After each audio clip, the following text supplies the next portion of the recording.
Hello everyone! Ngayong araw, aalamin natin kung paano nagbago ang sistema ng pagtatasa sa mga mag-aaral mula noon hanggang ngayon. Para magawa yan, nag-interview ako ng guro para alamin ang kanyang pananaw at karanasan bago, habang, at matapos ang pandemya. Simulan na natin! Bago pa man dumating ang COVID-19, ang pagtatasa ay tradisyonal at face-to-face. Madalas na ginagamit ang mga written quizzes, exams, recitation at group activities.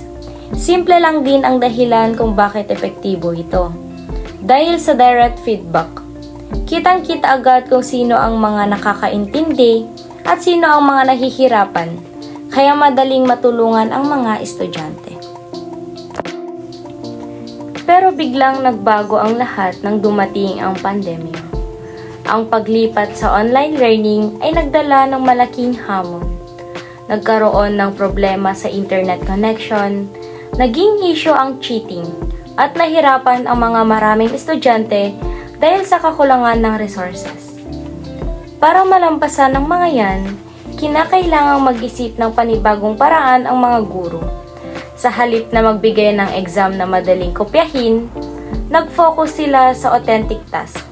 Halimbawa, sa halip na magbigay ng simpleng tanong, pinapaliwanag ang isang konsepto gamit ang real-life situation. Sa ganitong paraan, natitiyak na ang natutunan ay galing talaga sa estudyante. Sa kasalukuyan, malaki na ang pinagbago ng pananaw sa assessment.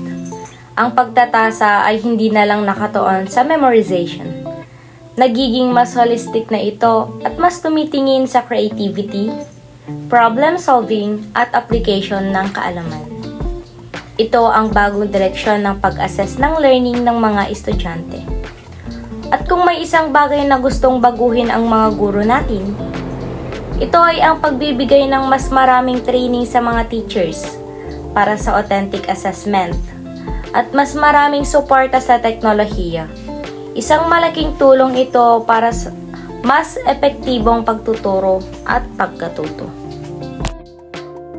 Sa huli, nakita natin ang pagbabago ng pagtatasa mula sa simple at traditional na written exams patungo sa mas flexible at holistic na pamamaraan. Ito ay patunay na ang edukasyon ay patuloy na nag-e-evolve at kailangan nating sumabay para masiguro na natututo ang bawat mag-aaral. Maraming salamat sa panonood. Sana ay may natutunan kayo. Kung may tanong kayo, mag-comment